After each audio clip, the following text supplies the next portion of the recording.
Hello friends, कैसे हो आप सब। तो फ्रेंड्स, ये हमारा मुस्लिम मैरिज पर दूसरा लेक्चर्स है। इसमें हम नेचर ऑफ मुस्लिम मैरिज को डिस्कस करेंगे। और मैं हमेशा की तरह कहता हूँ कि आप जब भी मेरे वीडियो को देखें तो अपने साथ नोटबुक रखें और साथ साथ में नोट को प्रिपेयर करते रहें, ताकि हम नोट्स और कॉन्सेप्ट दोनों हमारे तैयार हो सकें। और ये मेरे जो नोट्स है वो प्री और मेन दोनों पर्पज़ के लिए है। तो फ्रेंड, जहाँ तक नेचर ऑफ मुस्लिम मैरिज की बात करें, there are divergence of opinion with regard to nature of Muslim marriage. Some jurists are of opinion that Muslim marriage is purely a civil contract, while others says it is a religious sacrament in nature. देखो friends, इसके बारे में divergence of opinion है अलग अलग जूरिस्टों का। कुछ लोग एक जूरिस्ट ये मानते हैं कि Muslim marriage purely civil contract है, जबकि कुछ मानते हैं कि ये रिलीजियस सैक्रामेंट है। Muslim marriage by some text writers and jurist is treated as mere a civil contract and not a sacrament on the following grounds. देखो, जो जूरिस्ट ये मानते हैं कि ये एक सिविल कॉन्ट्रैक्ट है, वो इन ग्राउंड्स, और ये सैक्रामेंट नहीं है, वो इन ग्राउंड्स पर मानते हैं। पहला तो ये है कि फ्रेंड्स, मुस्लिम मैरिज में requires a proposal from one party, इज़्म कहते हैं, एंड एक्सेप्टेंस कबूल from other, so it is so is the contract. Moreover there can be no marriage without free consent, and such consent should not be obtained by means of coercion, fraud or undue influence. देखो friends, जैसे contract के अंदर एक offer होता है और acceptance होता है, वैसे ही मुस्लिम मैरिज के अंदर भी प्रपोजल होता है और उसका एक्सेप्टेंस होता है। और इसमें भी फ्री कंसेंट की आवश्यकता होती है, और वो भी free consent कोर्सन, fraud or undue influence वगैरह से नहीं ली जानी चाहिए।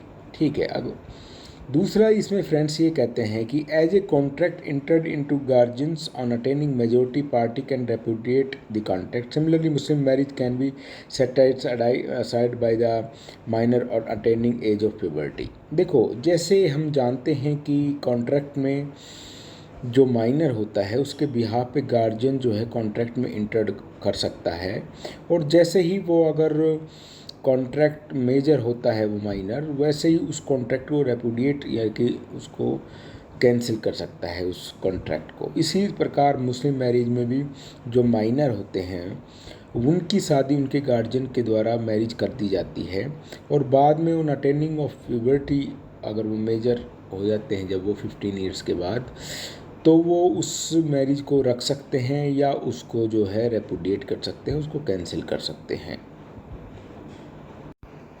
अगर थर्ड कैटेगरी को देखें फ्रेंड्स, तो मुस्लिम जो मैरिज में जो पार्टी होती हैं वो एंटी नेपेटल और पोस्ट नेपेटल एग्रीमेंट कर सकती है, यानी कि शादी से पूर्व भी और शादी के बाद भी कोई भी एग्रीमेंट कर सकती है जो कि इन्फोर्सेबल बाय लॉ हो, provided it is reasonable and not oppose to policy of Islam. देखो, वो रीजनेबल होना चाहिए और जो इस्लाम की पॉलिसी उसके अगेंस्ट नहीं है। Same is the case with contract में भी ऐसा ही होता है। नंबर 4 का देखो फ्रेंड्स, जहाँ the terms of Muslim marriage contract में also be altered within legal limits like contract. दी इसमें मुस्लिम मैरिज में जो टर्म्स होती है जो मैरिज की, वो कभी भी अल्टर्ड, उसमें चेंज लिया जा सकता है लीगल लिमिट के रहते हुए, जैसे ऐसे ही कॉन्ट्रैक्ट में भी ऐसा हो सकता है। नंबर 5 भी कहते हैं, all the discourage by both holy Quran and Hadith like any other contract there is also provision for breach of marriage contract. देखो, यद्यपि होली कुरान में और हदीत में जो ट्रेडिशंस है उनमें ये कहा गया है, ये डिस्करेज किया गया है, मतलब मैरिज में डाइवोर्स को डिस्करेज किया गया है, मैरिज में ब्रीच ऑफ मैरिज को डिस्करेज किया गया है। लेकिन फिर भी मुस्लिम मैरिज में जो प्रोविज़न है ब्रीच ऑफ मैरिज का, जैसा कि कॉन्ट्रैक्ट में होते हैं वैसे ही इसमें ब्रीच ऑफ मैरिज का भी होता है। जैसे ब्रीच ऑफ कॉन्ट्रैक्ट में ब्रीच ऑफ कॉन्ट्रैक्ट होते हैं, ऐसे ब्रीच ऑफ मैरिज होती हैं। तो इस प्रकार ये इन ग्राउंड पर हम कह सकते हैं कि Muslim marriage is a purely civil contract. अगर फ्रेंड्स जहाँ मुस्लिम मैरिज जो रिलीजियस सेक्रेमेंट की बात करें तो इसमें इसमें ये है कि Muslim marriage is not a purely civil contract but a religious sacrament too though sacrament nature of marriage is considered as an orthodox view but it is also supported by judiciary. देखो, जहाँ तक मुस्लिम marriage को ये कहते हैं कि हम religious सेक्रेमेंट में मान सकते हैं, यद्यपि जो रिलीजियस सेक्रेमेंट का व्यू है वो एक ऑर्थोडॉक्स है, एक पुराना रस्म का लगता है, लेकिन इसमें इसको सपोर्ट भी किया है, कुछ जुडिशल डिसीजंस में इनको सपोर्ट भी किया है। जैसे कि अनीस बेगम वर्सेस मोहम्मद इस्तफ़ा का केस था friends. It was held by chief justice sir Shah Sulaiman to put a more balanced view of Muslim marriage by holding it both a civil contract and religious sacrament। देखो, justice Sulaiman chief justice Sulaiman में एक balance view लिया था कि Muslim marriage जो civil contract भी है और उसमें एक रिलीजियस सेक्रामेंट भी है। यद्यपि उन्होंने खुद नहीं कहा कि मैरिज जो मुस्लिम मैरिज है वो सेक्रामेंट है, लेकिन उन्होंने कुछ कॉन्टेक्स्ट लिए थे, कॉन्टेक्स्ट उन्होंने लिए कुछ जो कि सपोर्टेड द व्यू ऑफ मौलवी समुल्ला ने भी उसको सपोर्ट किया था। इसमें एक देखो, taking religious aspect into account Muslim marriage is N इबादत। अगर रिलीजियस एस्पेक्ट को देखें तो मुस्लिम मैरिज एक तरह का धार्मिक कृत्य है। प्रॉफिट साहब ने भी कहा है कि marriage is essential for every physically fit Muslim, कि मैरिज जो है एसेंशियल है, ज़रूरी है।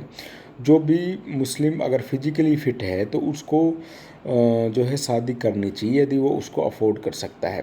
प्रॉफिट ने कहा है, O assembly of youth whoever among you is able to have he should marry. उन्होंने कहा है कि यूथों को कहा है कि जो भी आप में अगर एबल है तो उसने उसको मैरिज करनी चाहिए।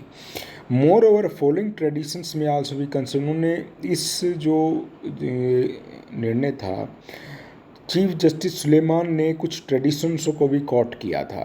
उन्होंने कहा कि जैसे कुछ ट्रेडिशन में ये कहा गया है, एक ट्रेडिशन में तो यहाँ तक कहा गया है कि he who marries complete half of religions it now rests with him to complete the other half by leading a virtuous life in constant fear of God। उन्होंने कहा है कि जो व्यक्ति, एक ट्रेडिशन में कहा कि जो व्यक्ति अगर शादी करता है तो उसने का मतलब है कि उसने आधा रिलीजन्स को, मुस्लिम रिलीजन को फॉलो कर लिया। अगर और जो आधा उसने अगर वो अल्लाह के डर से अगर एक धार्मिक जीवन जीता है तो उसने आधा उसने उस तरह पूरा कर लिया और आधा शादी करने के से ही पूरा कर लिया।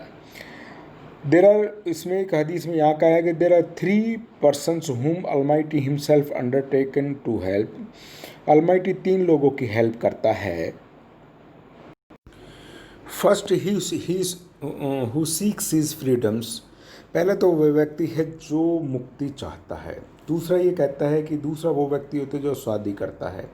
तीसरा वो व्यक्ति होता है he who fights in the cause of God, जो भगवान, जो अल्लाह के लिए जो है फाइट करता है, अल्लाह के रास्ते जो बताए हुए हैं उनके लिए अगर वो संघर्ष करता है, फाइट करता है, तो वो भी जो है अल्लाह उनकी जो है हेल्प करता है। It means Muslim marriage is something more than a civil contract on the following. इसका मतलब ये है कि फ्रेंड्स कि मुस्लिम मैरिज सिविल कॉन्ट्रैक्ट से कुछ और भी है इन ग्राउंड्स पर। देखो, unlike a civil contract it can not be made contingent on future events. देखो, सिविल कॉन्ट्रैक्ट तो फ्यूचर इवेंट पर डिपेंडेंट हो सकता है, लेकिन मुस्लिम मैरिज किसी फ्यूचर इवेंट पर घटित होगी इस पर डिपेंड नहीं करती।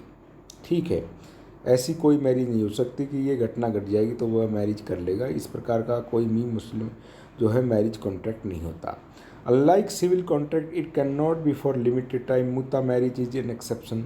जैसे कि सिविल कॉन्ट्रैक्ट जो लिमिटेड टाइम के लिए होता है, ऐसा जो है मैरिज का कॉन्ट्रैक्ट लिमिटेड टाइम का नहीं हो सकता, लेकिन मुता मैरिज इसमें एक्सेप्शन है। मुता मैरिज एक टेम्परेरी मैरिज होती है, फॉर लिमिटेड टाइम के लिए होती है, और ये सिया लोगों में होती है। So friends, when we will discuss on later on.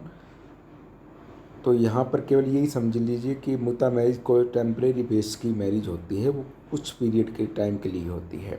उसके अलावा अगर मैरिज को देखें, मुस्लिम मैरिज को, तो कोई भी उसमें हम टाइम पीरियड फिक्स नहीं करते, ठीक है। लेकिन कॉन्ट्रैक्ट ऐसे हो सकते हैं जिसमें हम पर्टिकुलर टाइम तक, कि ये हमारा कॉन्ट्रैक्ट साल भर तक चलेगा, 2 साल तक चलेगा, तो इस प्रकार के हम कॉन्ट्रैक्ट जो है कर सकते हैं। Unlike civil contract, the analogy of liens cannot be applied to marriage contract। देखो, कॉन्ट्रैक्ट में तो कॉन्सेप्ट ऑफ लियन तो होता ही है। जब हम कॉन्ट्रैक्ट डिस्कस करेंगे, sales of goods act discuss करेंगे, तो उसमें प्रिंसिपल ऑफ लियन को डिस्कस करेंगे। लेकिन जहाँ तक मैरिज की बात है फ्रेंड्स, तो मैरिज में इस प्रकार का कोई भी लियन का कॉन्सेप्ट नहीं होता है। अगर concluding remarks on the nature of Muslim marriage को देखें, ले by the observation of M.C.J. जंग, उन्होंने कहा है कि marriage in an institution of इबादत cloth in the legal form of contract regulating sexual intercourse, but its continuance is dependent upon the conjugal affections. देखो, अगर कंक्लूडिंग रिमार्क को देखें तो मैरिज एक ऐसा जो इंस्टीट्यूशन है जो डिवोशनल तो एक्ट तो है ही, उसमें एक लीगल फॉर्म ऑफ कॉन्ट्रैक्ट भी है, जिसके द्वारा व्यक्ति का जो सेक्सुअल इंटरकोर्स होता है वो रेगुलेट होता है, वो लीगलाइज भी होता है, हम ये कह सकते हैं कि। लेकिन उसका जो मैरिज जो है वो डिपेंड होती है जो कंजुगल अफेक्शन, जो पति पत्नी के बीच में एक अफेक्शन हो रिलेशनशिप में, उसके बेस पर ही ज़्यादा डिपेंड करती है।